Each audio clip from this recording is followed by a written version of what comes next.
Welcome to lesson 1.4, which is on partial fractions, A-level pure maths, year 2.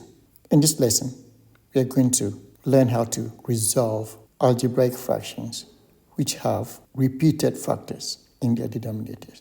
In the first lesson, we learned how to resolve this type of fractions into partial fractions. In that lesson, we said there are two methods.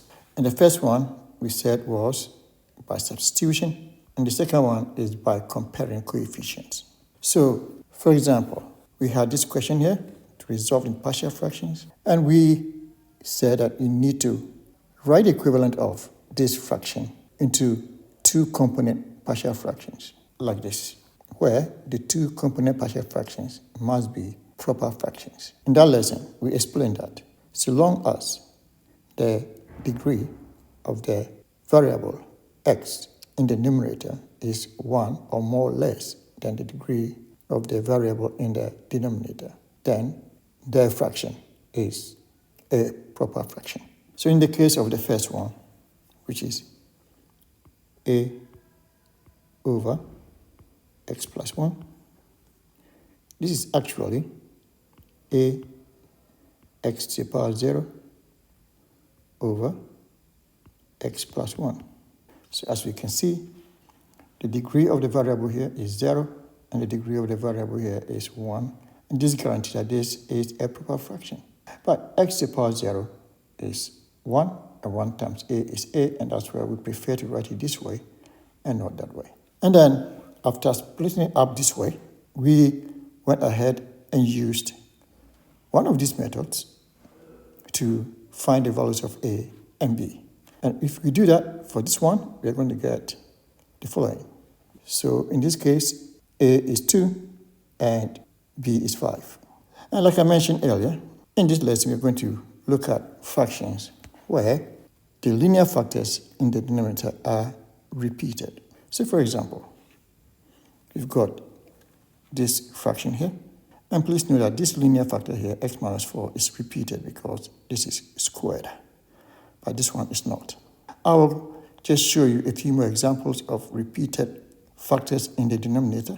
So this is another one, where in this case, the x plus 1 is repeated and x minus 4 is not. The third example is this. So we have x plus 1, this is not repeated, and x minus 4 is repeated. And please note that this is cubed. Because the power of this linear factor is 2 or more, we say that the factor is repeated. In the same way, this has a repeated factor in its denominator. So these are all algebraic fractions with repeated factors in their denominator. Now, in such fractions, there is a peculiar way of splitting them into component partial fractions. So the first one will be split this way. So please note this one in particular. This is x minus 4 squared. But we have a constant here, another constant here, another constant here. The next one will be split into partial fractions like this. So note that this one, because it's repeated, we have x plus 1 here and x plus 1 squared over here. And we have our usual constants a, b, and c. This third one, the same way, will be split into partial fractions like this. And because this is cubed, we have x minus 4 and x minus 4 squared and x minus 4 cubed here. And the last one will be split in this format. Now, as we explained earlier on, we consider all these component partial fractions are all proper fractions because the degree of the variable in the denominators are always more than the degree of the variable in the numerator. This is why all these are proper fractions. This peculiar nature of splitting these fractions into component partial fractions always raises some genuine questions, and rightly so, because the question arises as to why we do not do this. We do not split this into this form, but rather this way. Because it can be argued that because this one here is a quadratic when you expand that, then the numerator can be a linear function, and we can see that when we expand this one, the highest power of the variable will be 2, and the highest power of the variable in the numerator is 1. So this qualifies as a proper fraction. But instead of resolving this way, we do it this way. And the question is, why do we do that? Very simple answer. It's because, first of all, this and this are the same. And I'm going to prove it in a few minutes. And the second reason is this. We don't use this method because it will take a longer time to find the values of A, B, and C than here. And I'm going to illustrate that later on. So the best way forward is to always split your fraction this way when repeated factors are involved. So now I'm going to prove that this is the same as that. So let's go and do that. So suppose you have this fraction to resolve into partial fractions. So 2x plus 6, all of that over x minus 5 times x squared. So I've taken the basic of repeated factors, and that is x squared. So normally, we will decompose it this way.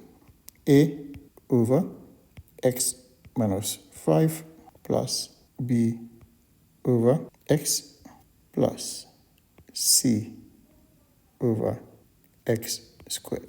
So this is a preferred way of decomposition. So instead of doing this, if we did this, 2x plus 6 over x minus 5 x squared is equals to a over x minus 5 plus bx plus c over x squared. And this is a valid proper fraction because the numerator is a linear function. The degree here is 1 and the degree here is 2. And that's why it's a proper fraction.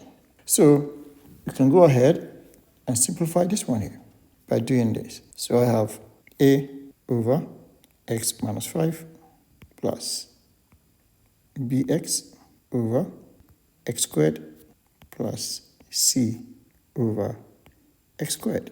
And then we can simplify this to get the following. So I have a over x minus 5 plus b over x plus c over x squared. Because one of the x's here will cancel one of them to get x here. And as you can see, this looks exactly like this one. And that's why I said that this decomposition is the same as that. Now what happens if instead of x squared, I have something like x minus 1 squared? So let's go and do that. So if I have 2x plus 6 all over x minus 5 times x minus 1 all squared, then like we said earlier, the preferred way of decomposition will be a over x minus 5 plus b over x minus 1 plus c over x minus 1 all squared. That's a preferred way of decomposition. So instead of that decomposition, if we said 2x plus 6 all over x minus 5 times x minus 1 all squared is equal to a over x minus 5 plus bx plus a constant d over x minus 1 all squared. To take you longer to find the values of a, b, and d, like I said before. So right now, I just want to show you that this is the same as that. So we can proceed by saying, let y equals to x minus 1. This implies that x equals to y plus 1. And therefore, x minus 5 will be equals to y plus 1 minus 5, which will give you y minus 4. So I can now rewrite the right-hand side of this equation, this one here, as follows. So the right-hand side is equals to a over y minus 4 plus b brackets y plus 1, which is x plus a b, all of that over y squared. This x becomes y plus 1, like we said here, and then x minus 1 is equal to y. So we have y squared here. We can proceed by saying that the right-hand side becomes a over y minus 4 plus by plus b plus d, and I put this in brackets, all of that over y squared. So all I did was to expand this one.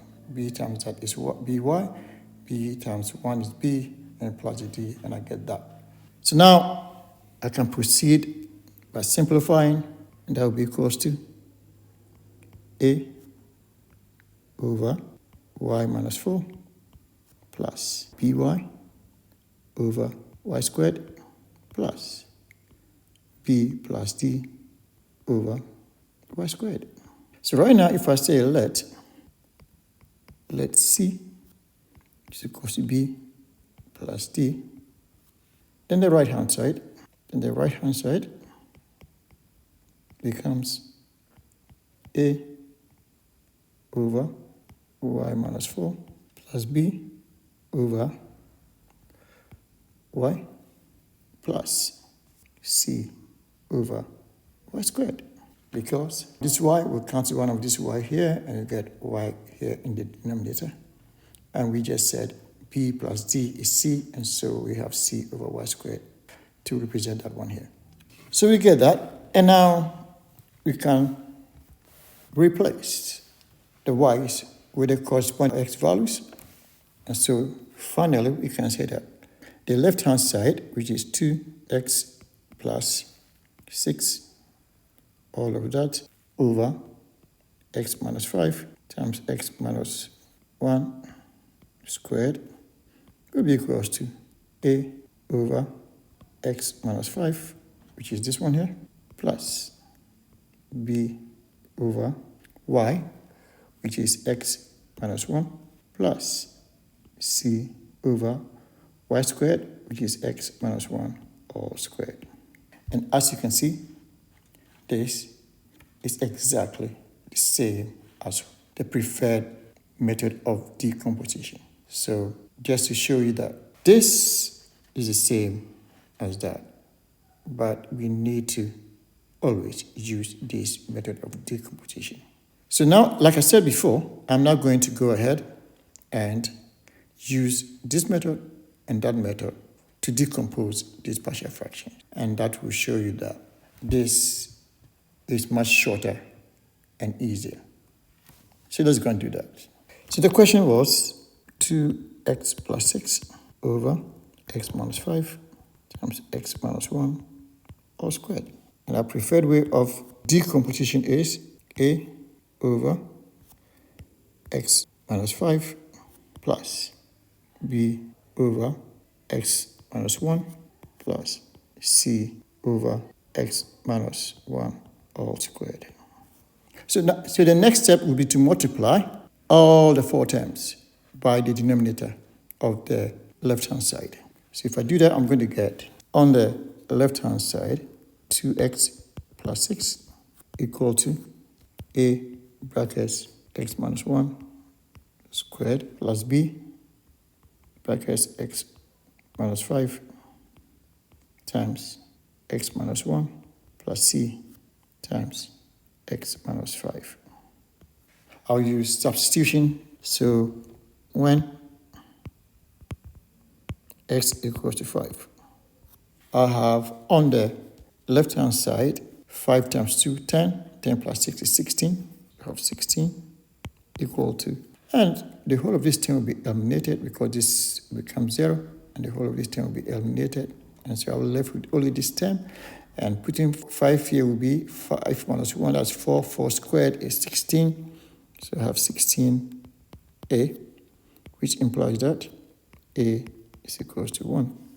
When x equals to 1, so 2 times 1 will be 2 plus 6, that's 8. So that will be 8 on the left-hand side, equal to, and on the right-hand side, this term will be eliminated because 1 minus 1 is 0.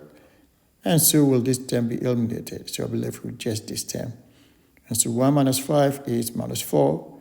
So I'll get minus 4c, which implies that c is equals to minus 2. And then when x is equal to 0, on the left-hand side, I'll have 2 times 0 is 0 plus 6 is 6. So I have 6 here equals 2. And on the right-hand side, I'll have a for this term plus 5b for this term. Putting 0 here will give you minus 5 times minus 1, that's 5. And then if I put 0 here, I'll get minus 5c. But we know the values of a and c.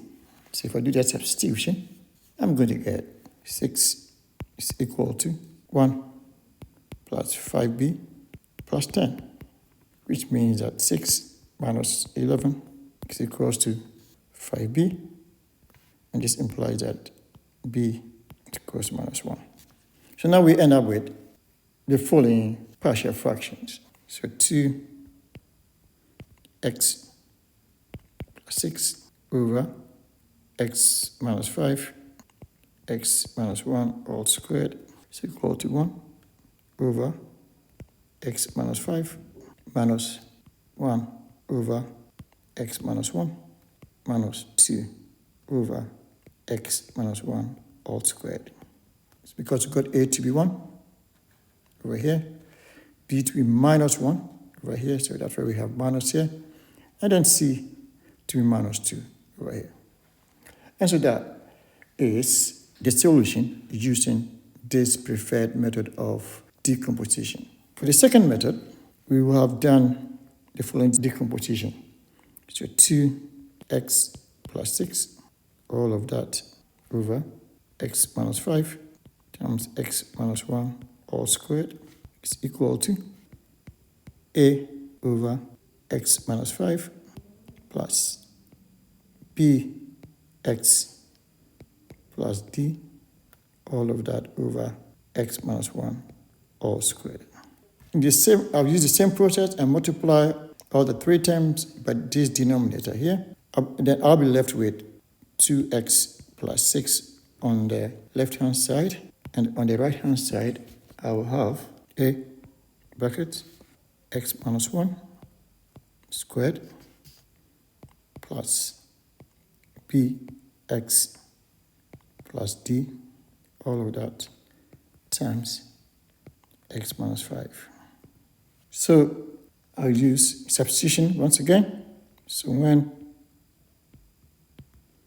x is equals to 5, I have 16 here, as before, is equals to that whole term will be 0, and so I have 16a, which implies that a is equals to 1. And when x equals to 1, I have 8 is equal to b plus d times minus 4.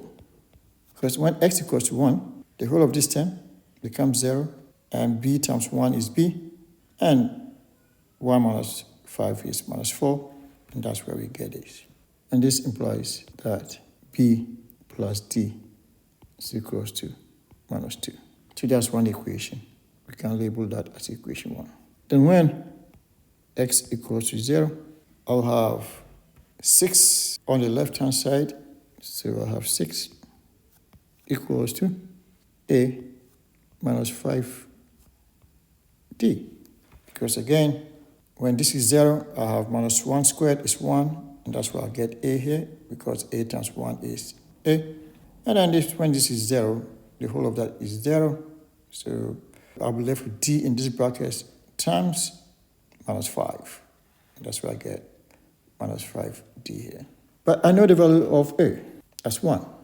So it means if I do the substitution, I'll get 6 is equals to 1 minus 5d.